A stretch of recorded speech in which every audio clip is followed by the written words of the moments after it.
flee sexual immorality. Why would he give you such a strong command in such vivid language if he thought you could handle it? Because he knows you can handle it.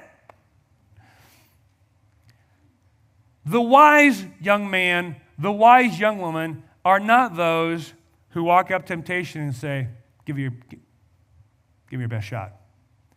It's the wise young man and the wise young woman who says, yeah, no, I'm not playing that game. I'm out of here. Because wise men and women build walls.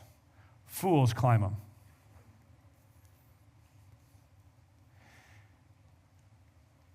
I'm 45 years old, by God's grace, walking in purity and integrity before God, and there is not a day where my radar isn't at a 10. And I take every chance I can get to build more walls between me and the cliff I'm driving next to in life called sexual immorality. Because behind my truck is a trailer. And in that camping trailer is the most beautiful woman in the world and my 4 kids, and they're playing a game of Uno. And it's illegal, and it's fun. And they're having a great time back there, and they have no clue of what I'm doing up there in the driver's seat. And what I'm not going to do is go, I love him so much. Like just looking back there. Oh, the Grand Canyon. What's over there? Woo! Now what's going on? Deer in the road, nothing. Look at those. Look at the natural rock figures that God made over there. Look at God's design in those rock features. Look at those yoga pants on her. It's God made her. He's his creature. Look at that. Local reporters reported that the trailer never touched the ground until it crashed into the bottom of the canyon in a ball of fire. No survivors found. That's the story in almost every house you'll drive by today on your way home. Dads who put their kids in the back of the camper trailer and then thought, I'm not going to put a wall between the road and the canyon. I'm a good driver. Too close, too close, too close. I've never met one man who's fallen off the cliff in a sexual sin who didn't jump over 10 fences that God put there. Meaning you're not a victim. You're choosing what you want. So I'm telling you this to say, I don't fight temptation by facing it like a man. I fight temptation by running from it like a man. Don't get some weird, skewed view of stronger man nation that says, we stand and face temptation. No, that's what weak men do. Strong men are like, we're out of here. Because they understand the reality of their own weakness, and they offer no quarter for it. So here's what you need to understand. 3 deadly errors that we make when considering sin and temptation. Number 1, sin is passive. Sin is passive. Not a big deal. No. Here's the picture I want in your mind forever and ever. 17-year-old young man, 18-year-old young woman. Sin is aggressive. This is temptation. It's hungry, and you smell good. Here's the verse. Your enemy, the devil, prowls around like a roaring lion looking for something to devour. Temptation is looking to devour you. You need to stop thinking it's passive. It is aggressive. The second mistake you'll make in relationship to sexual temptation and sin is that it's controllable. Not a big deal. I'm in control here. And this is the analogy Pastor Adam uses. He's been using it for 25 years. We picture sin like a jellyfish.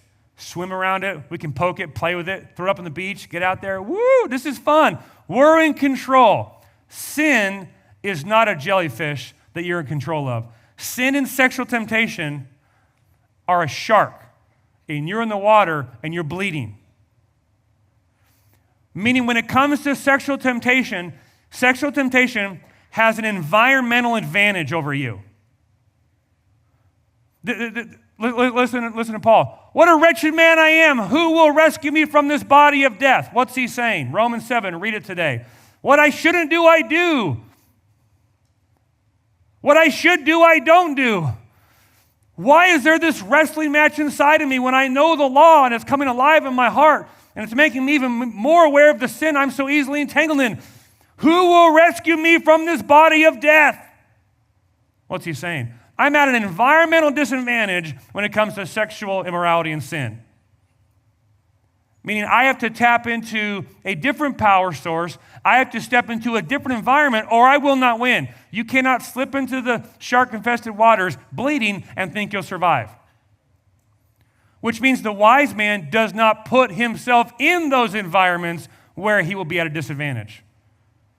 It's not that I give myself access to these things and then fortify myself to say no. I don't give myself access to those things. That's where I win the fight before the fight starts. The last error we make is that sin is tameable.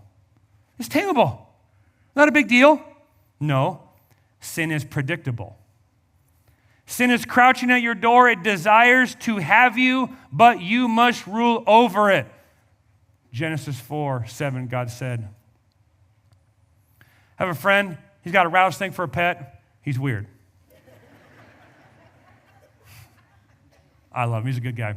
He uses the snake to train people's dogs to stay away from snakes because dogs' by nature, they don't see danger. They're like, oh, snake, want to be friends? Especially like the death rate for labs is like through the roof. Like, oh, a snake, hey, buddy. Wiggle, wiggle, wiggle, wiggle. You want to kiss me on the nose? And so he takes this snake and he takes people with their pups and he trains them to be afraid of snakes, appropriately so when they run in state hills, they don't get bit by a snake. I said, you get a new snake every year? He's like, no, I've kept the same one for 15 years. 15 years? Where do you put it? He's like, in the basement? I'm like, boo. I said, so is it like a pet now? Have you named it? And as serious as a heart attack, he goes, oh, no. You don't name snakes. Snakes are not pets. You don't talk to it in a cute voice. You don't whisper it sweet nothings. You don't go down and feed it for fun. You keep it at arm's length and you treat it like a snake because that's what it will always be. He said, you give it a name and you feed it for 15 years and you trick yourself into thinking that this thing likes me. And unconsciously, accidentally, one day, you might just put your hand in that thing and bang, it will do what it's been waiting for 15 years to do, which is to strike you and to kill you. Because sin and temptation, friends, are predictable. Just because you've made it a pet doesn't mean it's safe.